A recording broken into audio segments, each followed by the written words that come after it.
Okay, I'm here to welcome you back to this, our final keynote lecture, which I'm sure will be a crescendo for the whole event that we've had on this conference on women's solidarity and ecology.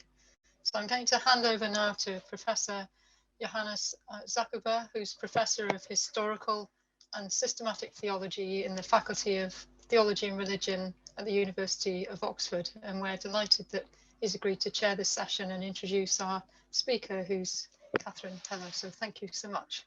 I'll hand over to you.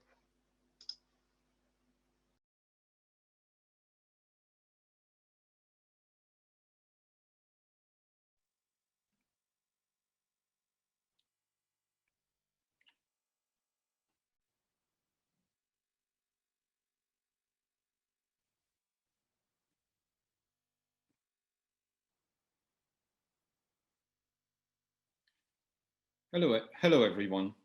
Thank you, Celia, for these kind words of introduction. It is my wonderful task now to introduce the final keynote for this conference.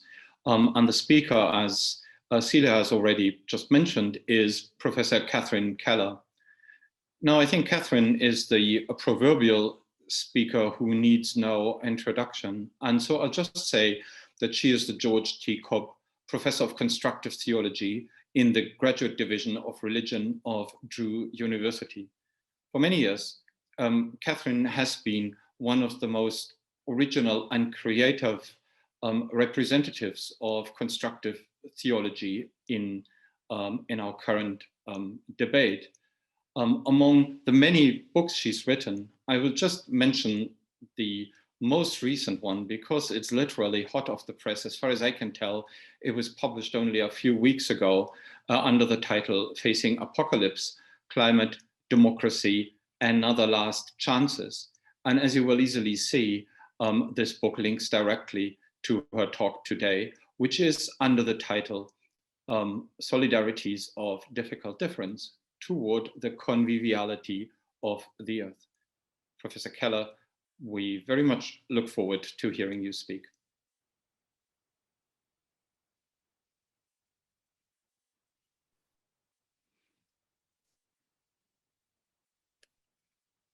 Thank you, Professor Zachhuber. Let me just make sure, am I audible and visible?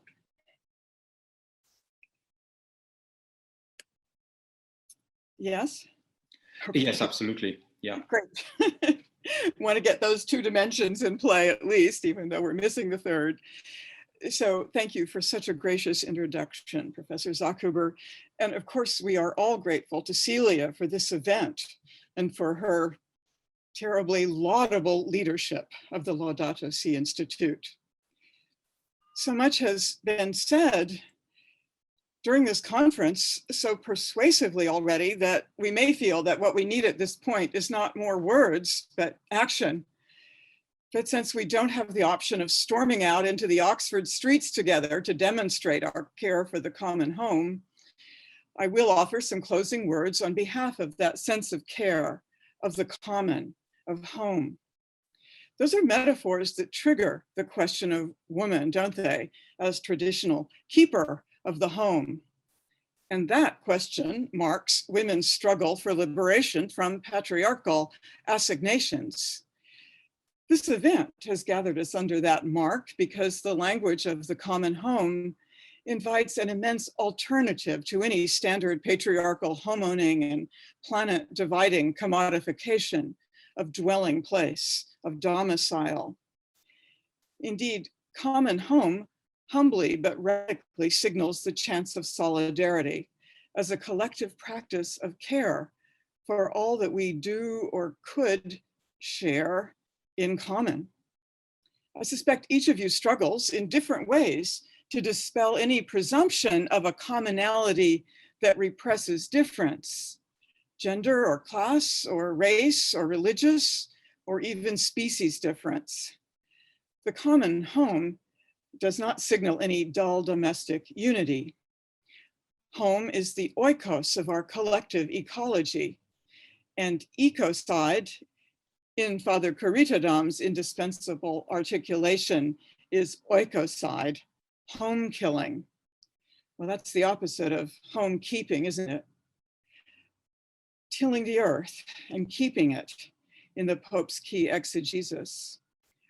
Oikocide is, of course, not anyone's intention, but a mounting side effect of business, oikonomia, as usual, the ultimate in carelessness. But it's actually a different encyclical locution that has haunted me during these years since its publication. A proposition printed in bold as the first section title. Nothing in this world is indifferent to us. In context, the thing of nothing signifies everything, with emphasis upon the non-human, the animal, the vegetal, the mineral. Does the Pope mean then that everything cares about us? But that might seem to anthropomorphize, even sentimentalize the sort of relation that all creatures have to each other. Strictly speaking, however, indifference is the precise opposite, not of care, but of difference. So I think the claim is that everything makes a difference. Everything affects us. Each thing matters. Nothing as it materializes fails to make a difference, even as we make a difference to all that makes up our world.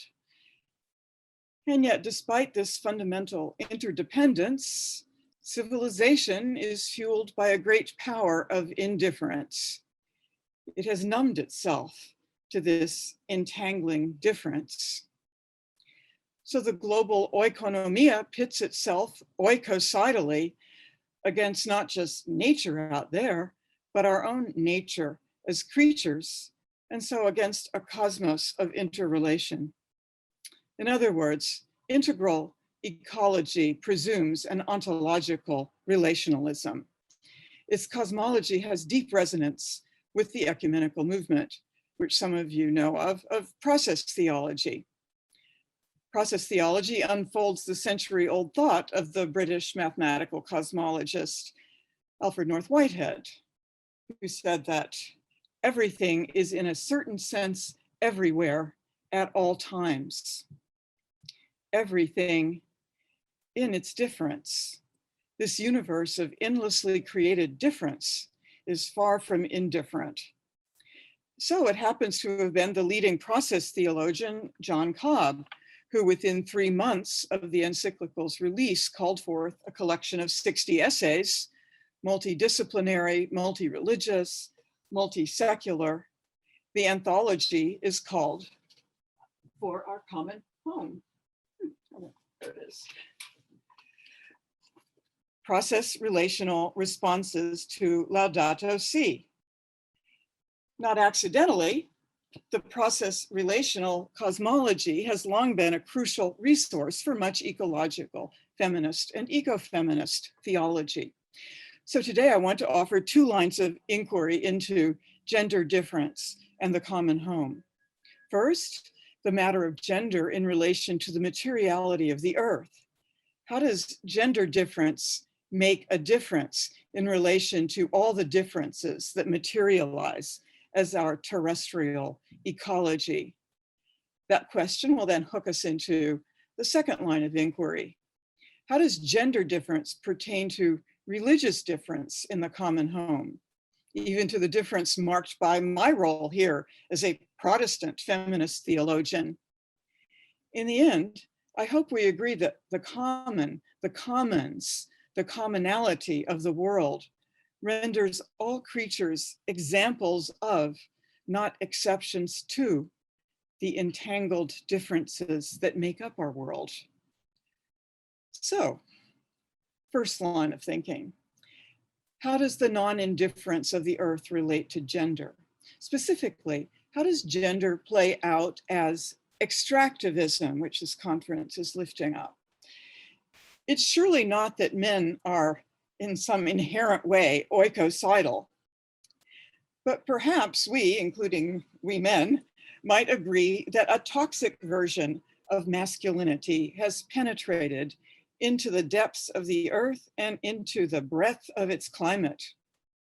There are endless factual connections of gender and global warming. We've heard several through the conference. Here are 4 US examples. Men make up 72% of workers producing energy and fuels. Women suffer more from respiratory conditions during the lengthening wildfire seasons, and extreme weather events figure in low birth weight and preterm births.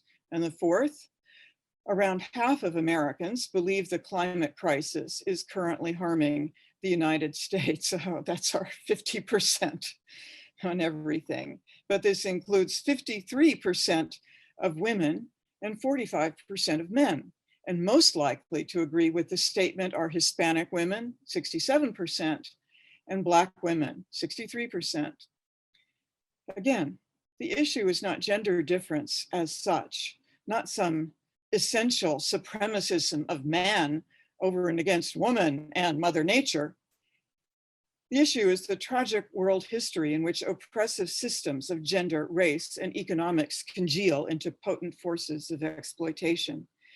As the late modern economics of fossil fuel extraction continues warming the globe, the dominant form of white man can, in a few decades, do us all in, with perhaps some northern estates or extraterrestrial escapes for the exceptional few of us.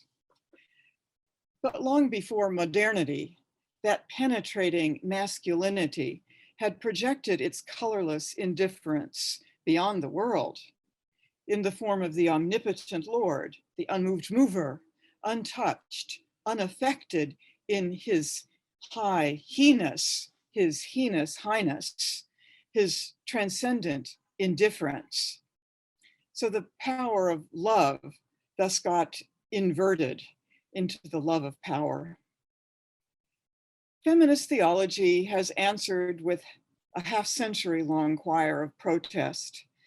It has tracked not just the sacralized patriarchy of Christian history, but the particular twists of masculinization as modernization. A few theologians are addressing very specifically Christian patriarchies of petroleum. There's an AAR, American Academy of Religion, Energy, Extraction, and Religion working group that has formed, working on petrotheology. I must clarify in this context that petrotheology is not to be confused with Petrine theology. The project is energized by Marian Grau, developing a petro-eschatology, and by Jake Erickson, with his writings on climate grief, theopoetics, and the queer ecology of creation, and by Tara Rowe. Given this event's focus on extraction, look for her forthcoming book, Of Modern Extraction, Energy, Gender, and Theology. It's actually forthcoming in a Bloomsbury series that Celia Deane-Drummond happens to have co-edited. Tara, as a Lutheran feminist theologian, illumines the modernity of knowledge as power, as already an extractivism. It worked to surface the deep secrets, the dark secrets of Christian dogmas, as well as of magicians, witches, midwives, and especially of nature. This extractive epistemology was not just about democratizing knowledge. In Tara's words, a masculinist desire to penetrate, dominate, and control nature, corresponding to the wild, unruly, female, and uncivilized peoples encountered in the colonial project, is also at play. The petrol industry's plumbing of the dark fluid depths reads as a late phase of the hypermasculine penetration of the feminized earth. In the colonizing projects of extraction, Tara writes, whiteness emerges as the active exception to inhumanity, while Blackness emerges as a feminized passivity identified with the passive matter from which white masculinity has triumphantly disentangled itself. As background for this modernity, Rowe dives into the medieval argument between Thomists, for whom God's will remains at one with the good, and so limited by God's own law, and the nominalists for whom God's power could not be limited. So then the question arose, if God acts outside the laws, can an earthly sovereign act outside the established laws of a polity? Yes, it follows that rulers may suspend the law if the need arises. In this version of political theology, potestas becomes unlimited and exceptional potentia. Extracted from other constitutive ties, such sovereign power makes way then for multiple forms of exceptionalism: resource extraction, political sovereignty, colonization, slavery, race, and modern conquistador masculinity. So, thank you, Tara Rowe. With that conquistador masculinity, one may be picturing already a Spanish Roman Catholic extractivism vis-a-vis the mining of gold and silver. But it was in Protestant North America that a voracity for liquid gold morphed into what Rowe calls petromasculinity. In political theology of the earth, I linked US exceptionalism to the exceptionalism of man, anthropo and androcentric. To accept, from excipere, to take out, is quite literally to extract. Exceptionalism, this form of extractionism, is bred of onto-relational indifference. The alternative may be named intersectionalism, in which attention to our interdependence sustains an ontology of entangled difference. Intersectionality as a social justice discourse comes, of course, from Black feminists, first of all, Beverly Crenshaw, insistent on the inseparability of gender from race, LGBTQI, and class dynamics.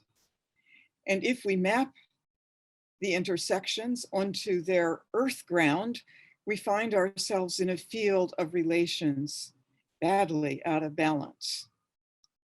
And of course, those least responsible for climate change will suffer its worst consequences.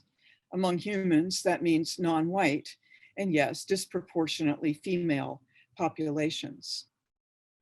Nonetheless, it may be the new vulnerability of the human species, including much of its privileged populations, to the deleterious effects of global warming, that will be a source not just of threat, but of hope. And that would mean true apocalypse, in the ancient sense of apocalypsis, unveiling, not the end of the world. Despite Protestant fundamentalism, the end is actually not a biblical concept. There is a revealing happening, an unveiling not to be revealed. The biblical apocalypse plays out catastrophic human and non-human destruction, which has happened and will continue to happen, but lands in the ecologically and multinationally viable New Jerusalem. So inasmuch as the early signs of climate change unveil vast ranges of human and non-human interdependence, they do reveal this entangled difference as the fiber and vulnerability of our common life. The masculinity of indifference, of course, scorns vulnerability as weakness, vulnus, wound. Yet without embrace of vulnerability, and so attention to the deadly growing wounds of our world, is hope anything but hype? Linda Hogan has solicited the ontology of vulnerability in these words: the modes of relationality constituted through a sense of shared vulnerability are of an altogether different kind than those based on an ontology which seeks to foreclose this aspect of the human condition. She asks if this existential experience of vulnerability can generate a new kind of conversation about our obligations towards each other, about how to oppose the conditions under which some lives are more vulnerable than others. and about how to forge new alliances that are lived in what she calls the horizon of a counter-imperialist egalitarianism.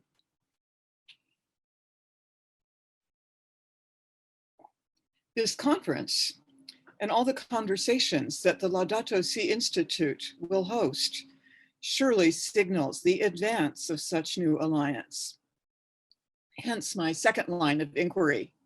How does gender difference translate across religious difference? Specifically, as the difference staged here by my role as a Protestant feminist theologian, for example. It's, of course, all too easy to grimace at the irony of any feminist egalitarianism making nice with an institute based on a papal encyclical carrying the seal of one of the most persistent patriarchal hierarchies in human history. But you know, irony sometimes facilitates alliance. Of course, Francis was not arguing for egalitarian, but for integral ecology. The cry of the poor may be for equality, but the cry of the earth is for a far broader relationality. To cite Laudato Si, just as the different aspects of the planet, physical, chemical, and biological, are interrelated, so too living species are part of a network which we will never fully explore and understand. A good part of our genetic code is shared by many living beings. This terrestrial network does not reveal all creatures as equal, but it may well discern with Whitehead a democracy of fellow creatures. In fact, it was the study of Whitehead by way of a radically ecumenical form of Protestantism that sucked me into theology. Process theology converged with early feminist intuitions as to the web of life and its brokenness. A few years later, my first position was in a Jesuit university in a department headed by a leading process theologian, the Jesuit father, Joseph Bracken. But my story would not be honest if it did not acknowledge that my sense of ontological relationality as a woman's issue depended from the get-go on Roman Catholic feminists. First, on Gyne/Ecology, 1978, written by that feminist with 2 doctorates in medieval theology and Aquinas, who taught for 3 decades at the Jesuit Boston College. So I count Mary Daly to the venerable old tradition of brilliant Roman Catholic dissidents. But remaining Roman Catholic while inaugurating ecofeminist theology as such was Rosemary Radford Ruther, who would forge the alliance between Gaia and God and who had studied process theology in Claremont. And soon came forth the ecofeminist theologies of sisters Elizabeth Johnson and Ivona Guevara, indispensable. So why was there nothing comparable in Protestant theology? Could it be because half a millennium ago, the Protestant Reformation had eviscerated theological cosmology? Any serious interest in the creation could be judged a papist distraction from the heart of faith, the relation of me and my God. The force of Western modernization can then be read as a secularization of this white Protestant individualism. It lent Puritan potency to the extraction, the exception of man himself, not just from interhuman, but from cosmological interdependence. And it really is not until process theology, with its ecological concern going back half a century to John Cobb's Is It Too Late?, that a significant network of Protestant theologians reclaimed cosmology, acknowledging that Catholics never lost it. So the ecofeminist ecumenism significantly crisscrosses the process network. Am I implying that ecofeminist Protestants then should have no problem with the theology of the encyclical? That would be misleading. We Protestant feminists share the Catholic feminist view of magisterial gender dogma. But I doubt that I would help by banging on now about women's ordination or reproductive rights from within my theological context, in which both have been for so long taken for granted. What I do not doubt is this: we must continue to avow and advance women's rights, needs, and aspirations. And at the same time, we must not hold the Ecological Alliance hostage to the struggle for gender equality. No single human rights issue can be allowed to trump the urgency of environmental justice. The intersectionality of gender, sex, race, class is woven of non-human material life. Human justice itself does not materialize in abstraction from our common material life. So integral ecology cannot be dissociated from the ecumenism of feminist struggles. Since the ecu of the ecumene stems from the same oikos that is threatened with oikocide, it is unquestionably an indissociable interactivity. When geographers use the term ecumene, they mean actually the inhabited world. I will say this much: the ecological pressure of an over-inhabited human world has been a sticking point ecumenically. But that pressure may be alleviated differently than was largely expected. It seems that the rate of human population growth is dropping significantly. Recent studies indicate that women's education and reproductive choices, possibly in combination with routine chemical pollutants and climate change, are bringing down population across most of the planet. This is ironic and complex data that can, of course, be misused in anti-feminist ways. But it is surely good news for the habitable ecumene. Integral ecology offers wisdom less for growing common nuclear families than for embracing social and cross-species life together in our common home. The complicated alliance that oikos needs can only grow if we can raise difficult questions without shutting down conversation. That must keep our theologies intersecting within the vulnerabilities of ecumenical encounter. And I have elsewhere pushed respectfully back against a certain edge of the encyclical that presumes divine omnipotence and its ex nihilo power, albeit, as Father Kureethadam emphasizes, a non-arbitrary power. Yet the shadow of all control can, I fear, always undermine any rigorous sense of collective human responsibility. And I've contested the encyclical strategy of questioning human ownership by asserting God's ownership, God's possession of the earth. I wouldn't go with that metaphor. But such residual patriarchalisms are just as true of Protestantism, and they are slight in the encyclical in comparison to the energy of its wake-up call.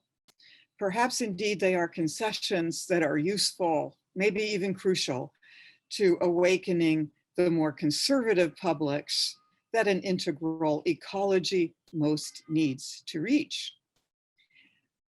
What matters is the genesis across genders and sexes, across traditions and species, of a vigorous new solidarity of difference, a solidarity of difficult difference. Rather than old careless antagonisms, we can express the agonisms of shared struggle. Our entangled differences call for what has seemed impossible, a commons of planetary care. It means we enter the pain and the possibility of what the great cosmo-theologian and cardinal Nicholas of Cusa half a millennium ago called the cloud of the impossible. Facing the unknown Even the unspeakable, the dark cloud might reveal, as it did for Cusa, that the endless complexity of the creation implicates each creature in every other and folds all together in the complication, the complicatio of the divine infinite.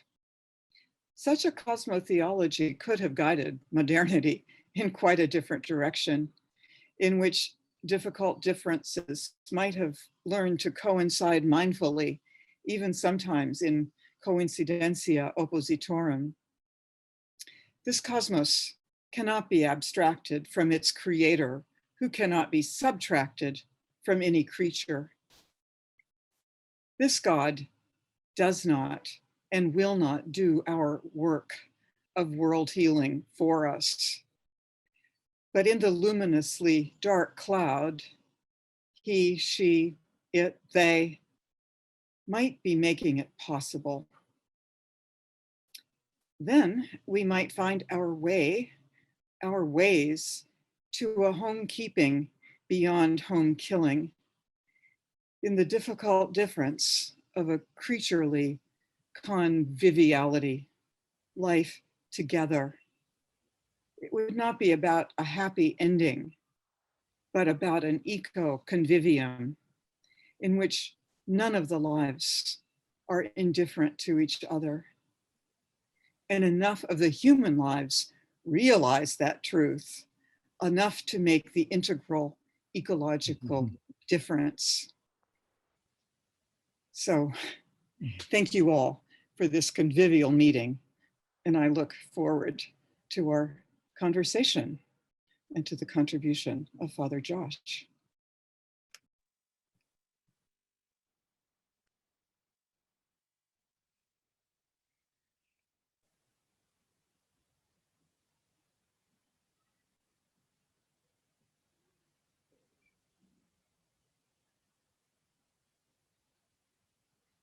Thank you so much, Professor Keller, this thoughtful and inspiring talk. I'm sure we'll have much to discuss, but for a first response, it is now my pleasure to hand over to Father Joshtrom Kureethadam.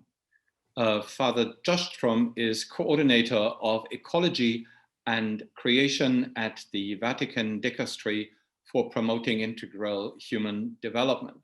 He is also chair of philosophy of science and director of the Institute of Social and Political Sciences at the Salesian Pontifical University in Rome. Father Joshtrom, the floor is yours. Thank you very much, Johannes, for your very gracious introduction.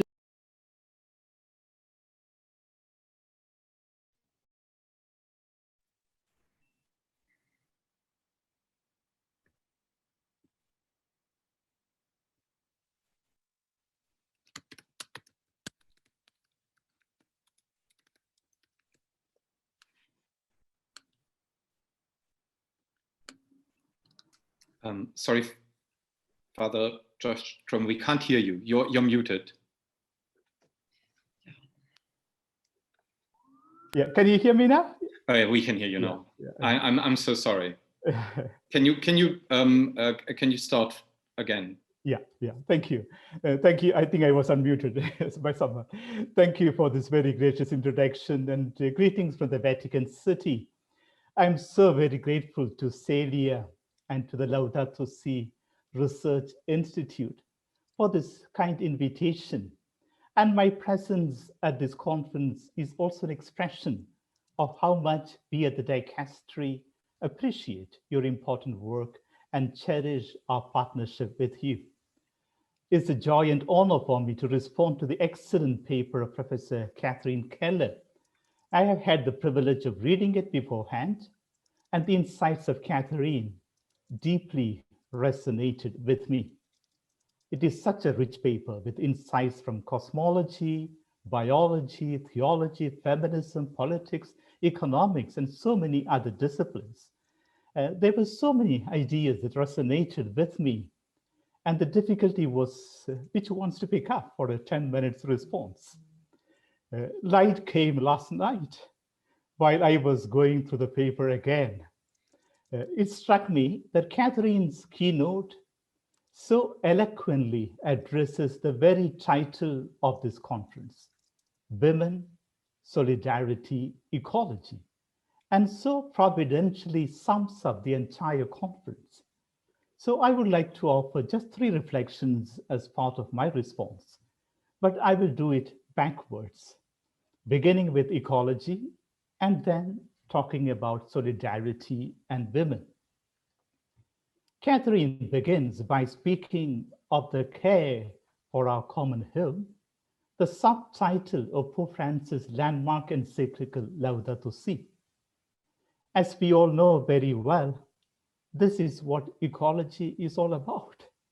Something so obvious that we forget about it. I think that one of the great paradigm shifts ushered in by Laudato Si is to talk of Earth as our home, not just environment as we have been doing for several decades.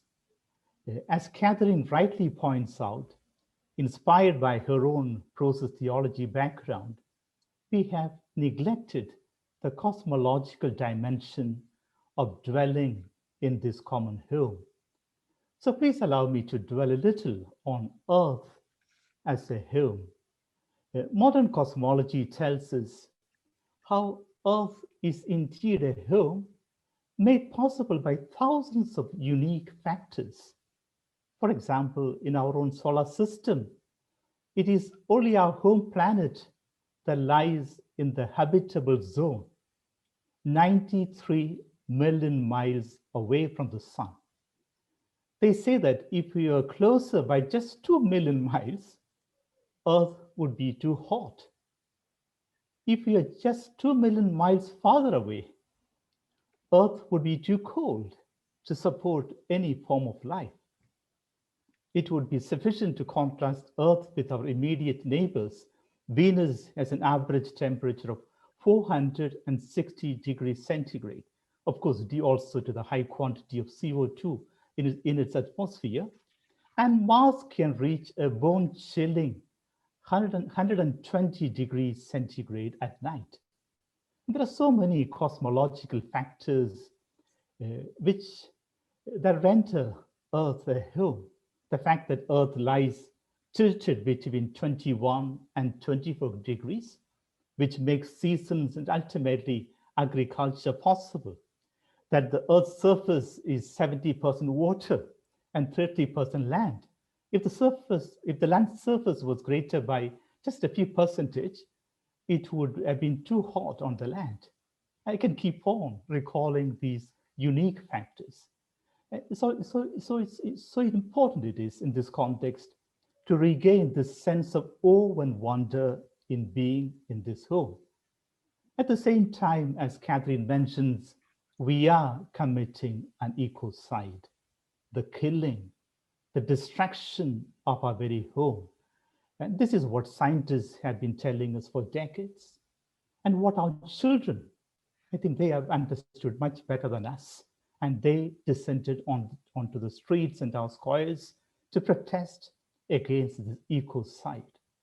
So ecology is very much about recovering our sense of Earth as our common home. On the one hand, the grandeur and beauty of it, and on the other, the pain for the atrocity of the ecocide we are causing. The second element of solidarity follows from this. In a common home, we exist as a common family. We are all interrelated and interdependent. Catherine refers to the integral ecological vision of Pope Francis, but also to Whitehead. As Catherine writes, integral ecology presumes an ontological relationalism. This relational ontology of metaphysics is also one of the significant contributions of Laudato Si. We are related with the rest of the cosmos. We are related biologically, genetically with the rest of creatures. And as humans, we are one family. We might also remember Pope Francis revisiting this conviction in his latest encyclical, Fratelli Tutti. Such a unity, however, does not ignore differences. It's an important insight that Catherine draws from ecofeminism, and the title of her paper is precisely this, and highlighted in her paper. Diversity is important, as we know in the case of biodiversity. Also, cultural diversity is equally important. The more diverse an ecosystem or culture or community is, the more resilient they are. Globalization, economic and cultural, is often an assault on diversity. We may remember in this regard the assault on indigenous communities, on their land, but also on their way of living. At the same time, as Catherine reminds us, there is room for a new solidarity of difference across genders and sexes, across traditions and species, as she herself writes. We need this unity in diversity, as Pope Francis reminded in his homily on the Feast of the Pentecost a few weeks ago.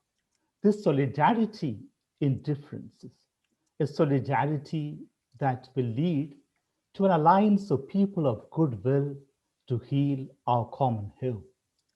I spoke of ecology and of solidarity, and my third point, I shall conclude with women.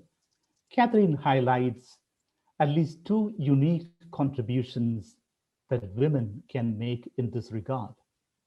First of all, against the masculinity of indifference, which scorns vulnerability as weakness, relationality enables us to care.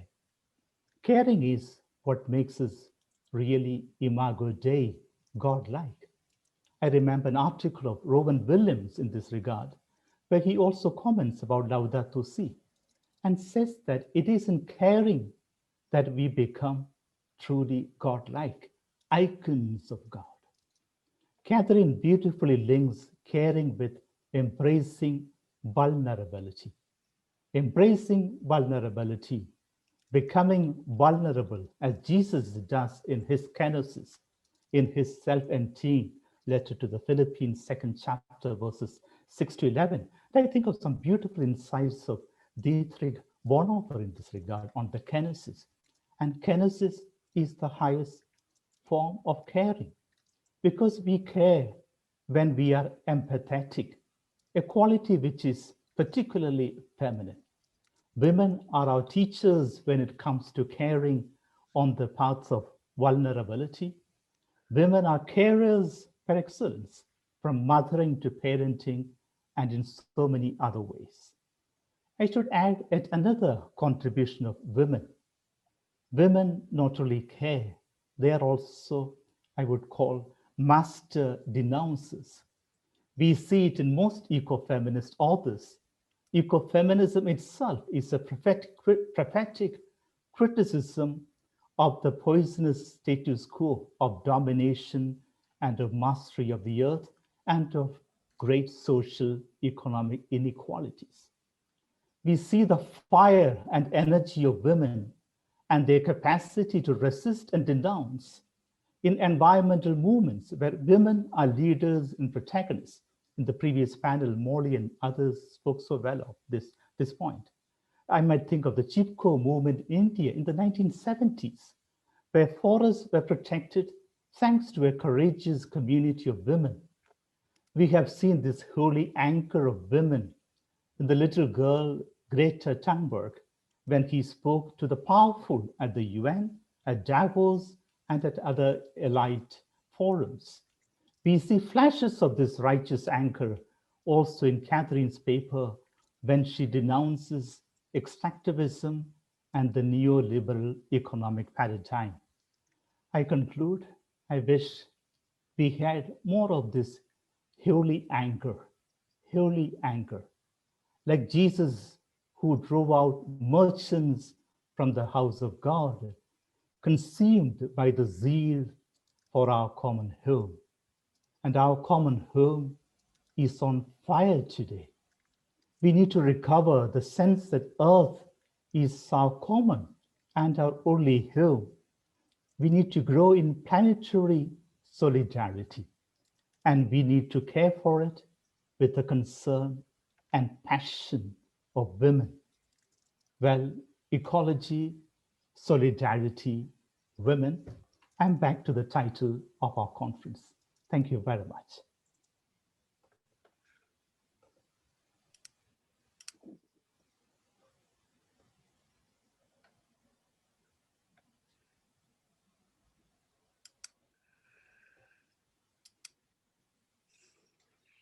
Thank you, Father Joshtrom, for this response.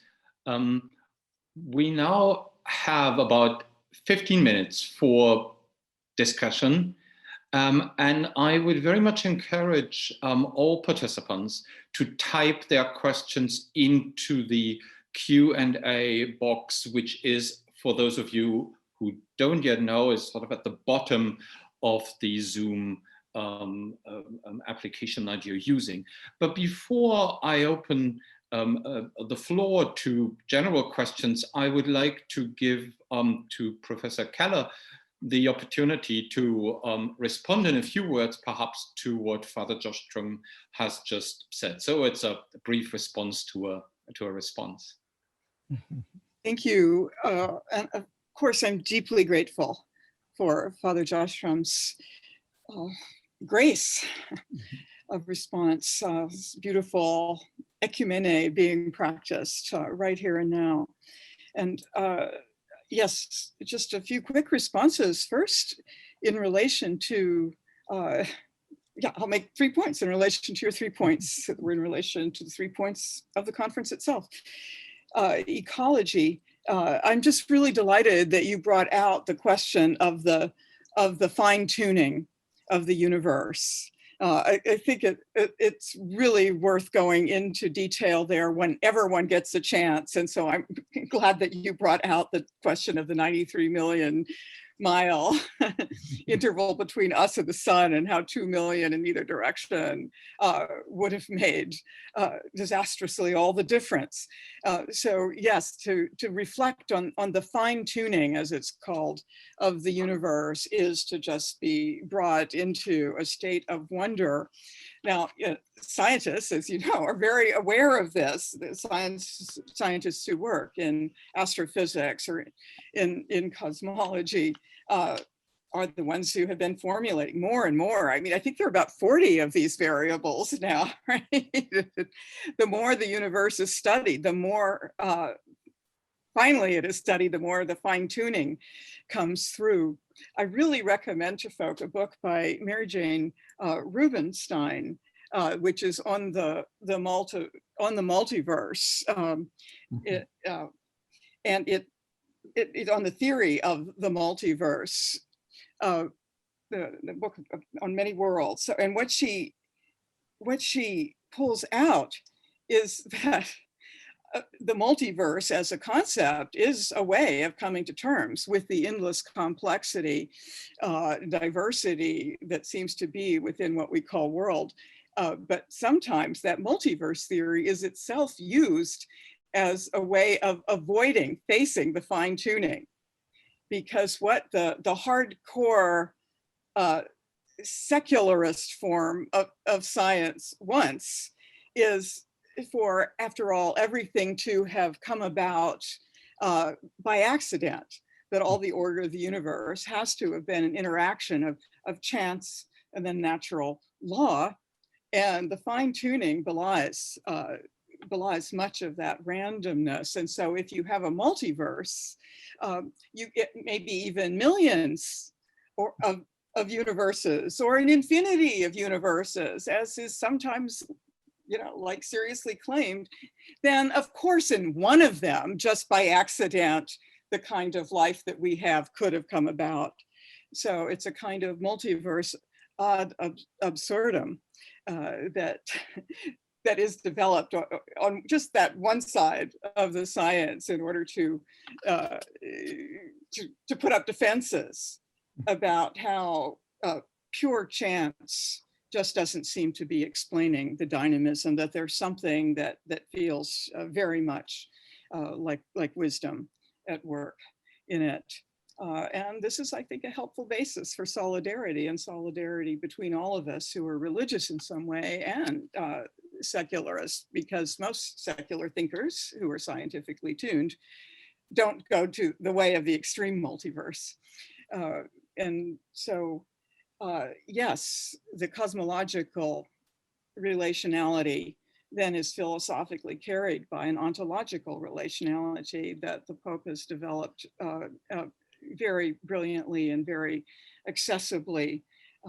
I just want to add that when one is talking about how all things are related to all things, one has to remember this goes against the grain of a couple thousand years of civilizational thinking. And so the reaction is not like, oh, that's new and strange. The reaction is more like, oh, that's kind of silly, or that's new agey. You know, that's just so sentimental. So one thing I've learned is that it's important to make clear that when we're talking about the relationality of all things, that doesn't mean all the relations are good. The relationality itself might be good in the sense that being itself for Augustine was good, but relations are good, bad, and indifferent. It's because relations can be very creepy, very destructive to persons and to whole ecologies, that we need to realize how interrelated we are. So I think that helps to offset the dismissal of relationality as oh, it's oh so nice. It's not about nice. It's about a radical and rigorous understanding of our interdependence across all the registers of existence. And thank you for bringing out the sense of care in response to the masculinity of indifference. And care, of course, from curare, having everything to do with the curate, and new ways of curating all of these findings, both scary and promising. And I think I can respond under this heading to a couple of the questions in the Q&A that are worried about whether women are actually at all innocent of all the fossil fuel use. Do women consume less fossil fuel energy than men? And maybe men are working the physically tough jobs in the mine and the oil rigs, but women are happy to turn up the heat in the home and drive around town. I think that's a great question. And it just allows me to say, yes, I think you're right. My point isn't that women are innocent or that women are essentially more caring than men or that men are incapable of care. It just happens to be profoundly and aggressively patriarchal structures that have developed the situation into that, which we know, and it's no accident then that this penetrating, aggressive drilling down into Mama Earth it carries a certain toxic masculinity. That isn't to say that men are more toxic. It's to say that it probably takes more courage, perhaps, for men, or a different kind of courage for men to go against that toxic masculinity than it does for women. We're expected to be caring. So we can do that. It takes us courage to speak out and be a little bit more potent in our expressiveness of that care. And it's a struggle that's been going on for several decades, fortunately, really for a century and a half along gender. So we're getting somewhere with it.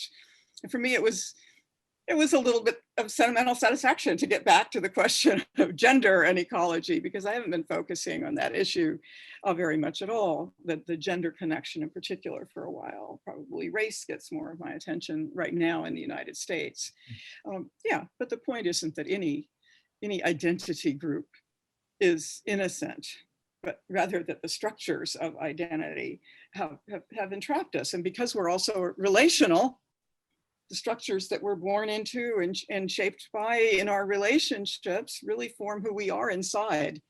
That doesn't make it a deterministic universe. It just means that it takes great courage, personal, interpersonal, and collective, and even papal, to bring about the changes that I think we all, guys and gals, hope for. Perhaps we can just move on, because we have quite a few more questions, and so you've already started answering them, Catherine. But let me just read out another one from Jenny Radcliffe, who asks, ecofeminism also draws attention to the connection between mostly masculine violence to each other and violence to the earth, and this can be translated into why we need to address a destructive conflict, war, zero-sum competition, and ecological destruction. So what do you think? How can we increase our understanding of the interrelationality of these aspects, for example? Yes, beautiful question. How can we increase our understanding? Clearly, war is the most direct and immediately manifestly destructive form of what we're calling a toxic masculinity, and it precedes extractivism by millennia. And again, women, of course, have benefited from war in various ways if they're on the winning side. But on the winning side, they've often lost their spouses and sons as well. So my first book, From a Broken Web, was more preoccupied with, I mean, that's 1986, that book, my dissertation, but I was going in deep to the question of the warrior imaginary, and how profoundly it shapes what we call civilization. And I can't say just Western civilization, unfortunately. It seems that once you start getting organized civilization in the form of city-states, you're getting systematic violence and war. It's before that, in the Paleolithic, the early Neolithic, that's quite uncertain. There's clearly human-on-human violence, but it's not systematized. So it's in that way a deeper issue, deeper historically than our violation of the environment, and yet clearly it's the same imaginary, the same delusion of the power to control and to use and to exploit and to enslave, that then gradually transferred itself into mastery of agriculture and of the earth, et cetera, et cetera, et cetera. So thank you. Father Josh, I wondered whether you wanted to come in on any of these questions that Catherine has just addressed. Yeah, maybe the very last one. It's interesting. Behind or at the root of conflicts or war or violence, it is the difference which is exacerbated. Like I think it's Val Plumwood, the ecofeminist from Australia, who died tragically a couple of years ago, who said, like, in any dualisms, one element is picked up and made absolute. Now come to racism, we have the Black Lives Matter, but just the race factor, makes the other one totally different from me.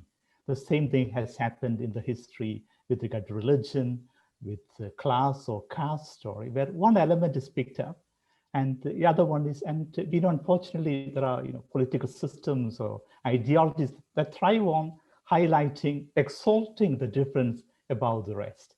And there I see the fruitfulness of the relational approach or metaphysics, that we are diverse and there is also richness, but there is an underlying unity. And I'm just 30 meters from the Apostolic Palace, and I think of John the 23rd, who really kickstarted the ecumenical movement, at least for the Catholics, when he said, let's look at things that unite us. If you want to start looking for things that separate us, there is no dearth of them. We can find hundreds of them. But there are so many things that unite us. And that unity is much deeper. And that's also one element I liked about Catherine's paper. Is in the end, we need this alliance. And given the critical decade in which we are, we just have a decade to really turn things around. we really need to create alliance of politicians, scientists, faith leaders, and I just want to conclude. I don't take too much time. Johannes, is what really gives me hope. Also working at the Vatican is seeing this alliance being formed, and all the more hopeful because we see young people are taking leadership, women are taking leadership, and indigenous communities, and that really gives us hope. So on this point, I think it's so important to feel united and act together. Thank you. Thank you. There are a number more great questions. Alas, what we don't have is more time. So Catherine, do you have one very quick last word? Yes, and it's in response to Kate Rigby's question, which I see. Yes, by all means, let's think of the love of the neighbor, to which we were called by a very lovely man, building on a lot of men and women before. The love of the neighbor as ourselves. By all means, can't that love in its radicalization to the love of the enemy also radicalize to understanding other creatures, non-human creatures, as neighbors in the great neighborhood of the earth. That's beautiful, and let's make them our neighbor. Let's acknowledge that we've been very bad neighbors, and we could be much better ones.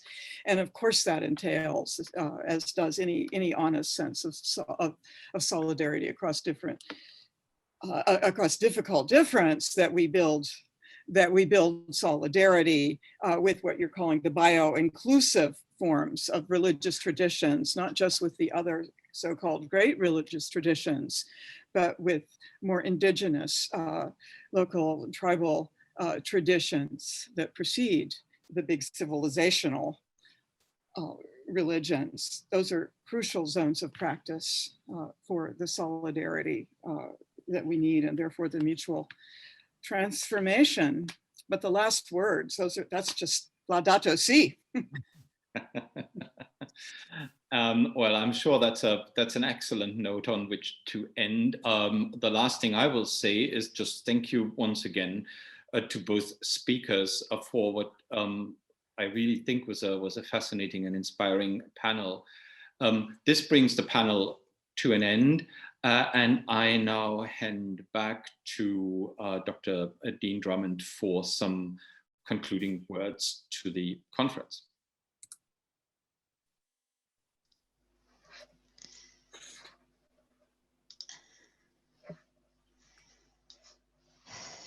Thank you so much, all of you, for staying with us till the end. And my first word has to be one of appreciation for all the wonderful speakers who've helped to contribute to this event, which is our first major international conference focusing on commonality in our common home, but also gender difference as well.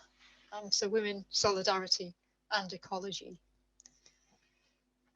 So it's also not just differences that we're looking at, we're also looking at structures which are established by, as Catherine Keller has eloquently indicated, that penetrating in different and toxic, even toxic forms of masculinity, which are embedded in dominating forms of power over others, rather than the model that she's suggesting we need, which is conviviality with other creatures and caring for our common home. So what she asks is the relationship between gender difference and the solidarity of difficult religious difference. What might be a relational ontology, including its shadow side, within a democracy of creatures within this web of life? I, like Catherine, believe a cosmology of integral ecology can't be dissociated from issues of intersectionality and gender. So thank you to her for synthesizing so many threads in this final paper and weaving in a really important theological dimension, which is so important to us here at the Institute, but also to all our other speakers, panelists and respondents, and indeed our chairs as well, for honoring our invitation to participate. Virtuality has allowed us to be more in solidarity with those living in other parts of the world. but I believe that thinking in the space between disciplines is necessary for a true creative insight to be reached.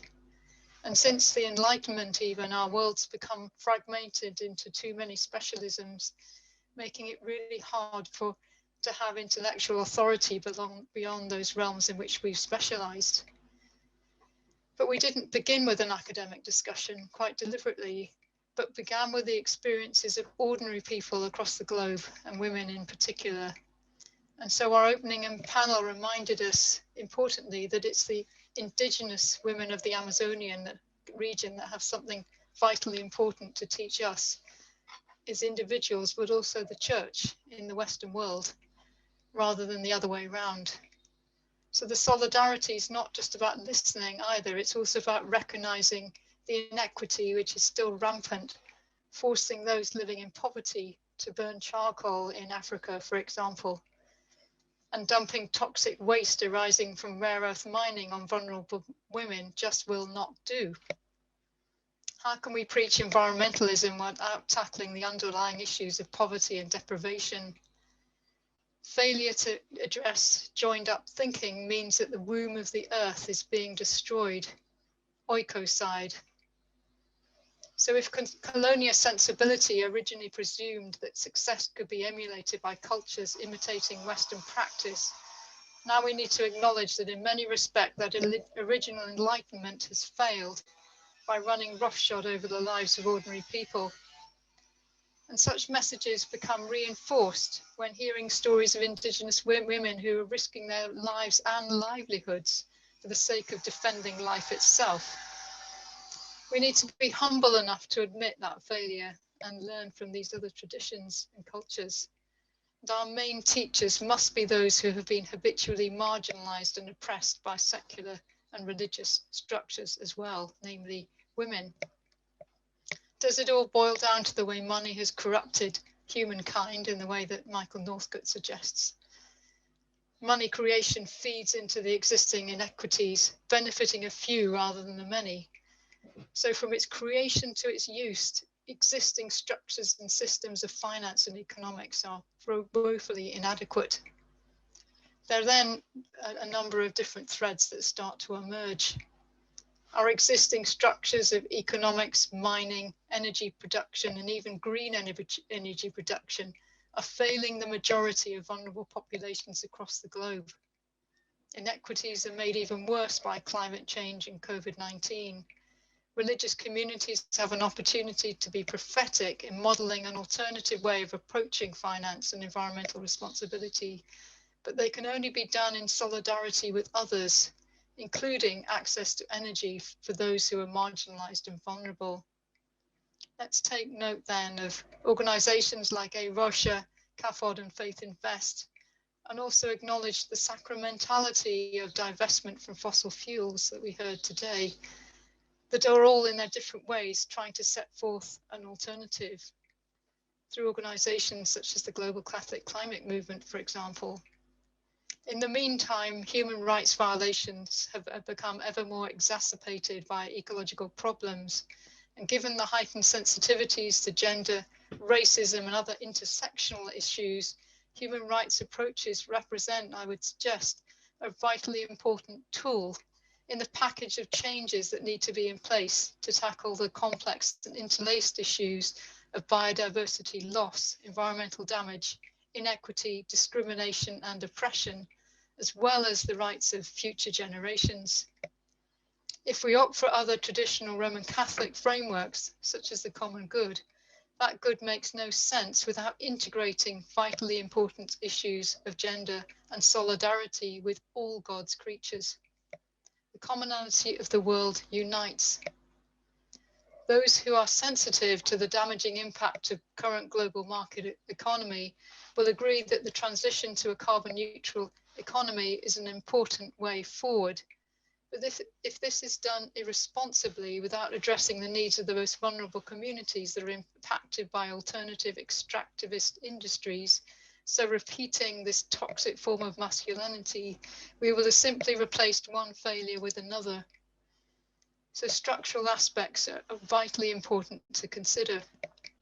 Our multinational fuel companies prepared to take the responsibility for their global damage caused by selling their products, and recognize the urgency required, introducing as one of the suite of activities that they need to do, carbon capture technologies, for example, which has to be an interim measure rather than seen as a solution during the transition phase.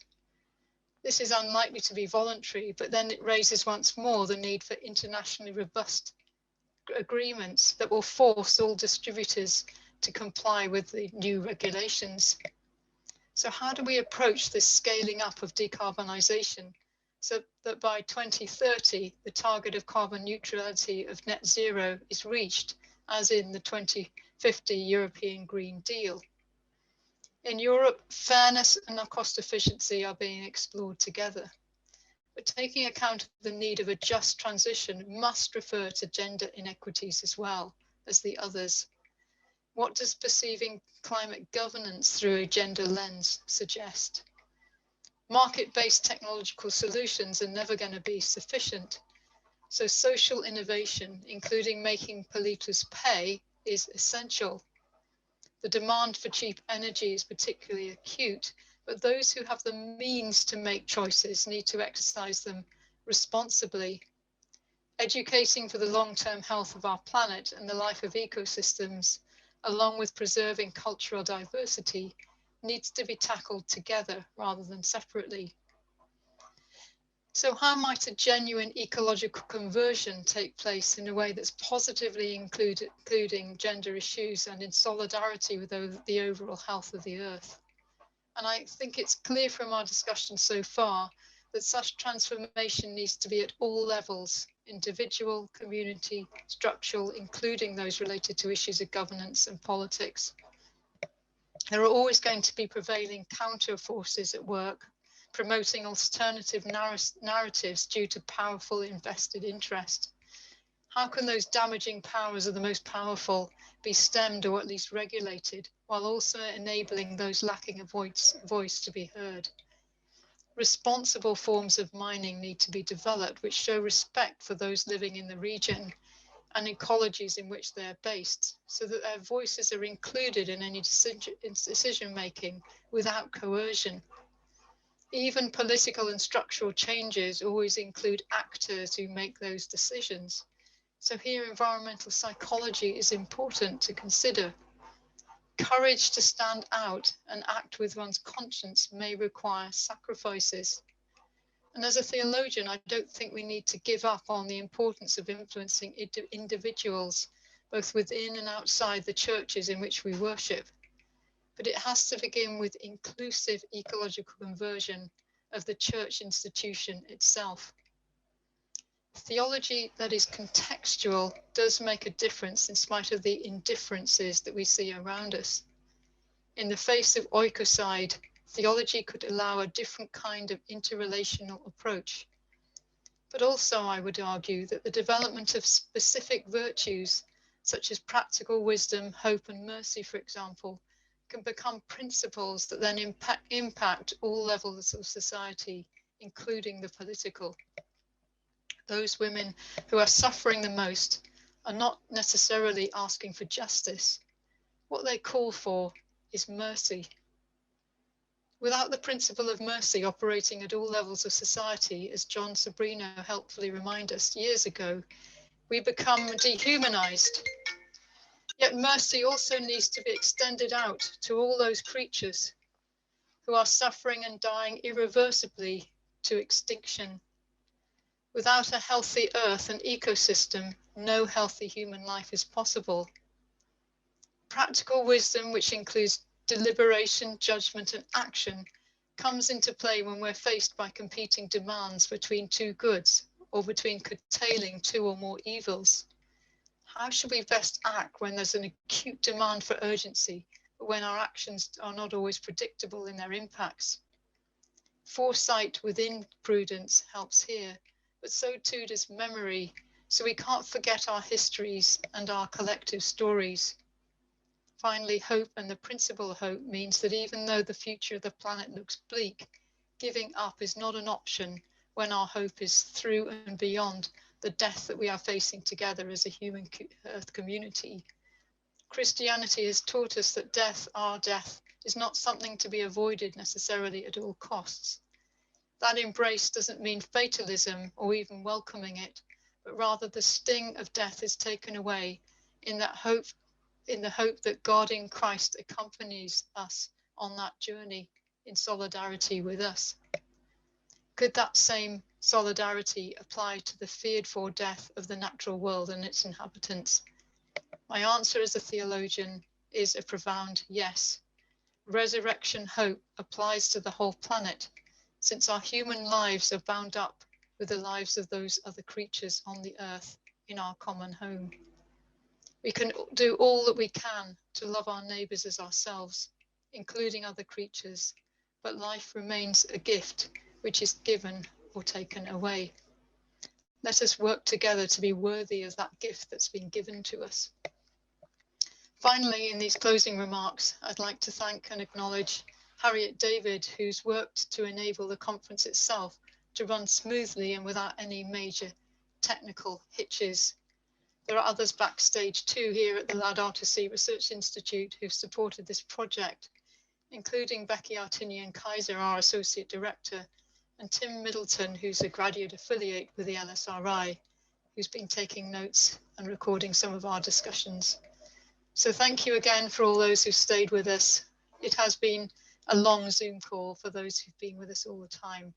But I want to say with you, thank you for being in solidarity with us, and let us go forth together inspired by the hope that we can make a difference, that we can make our common home a more equitable place, and we can bring women in particular into those conversations in solidarity with those women and others who are working with us across the world.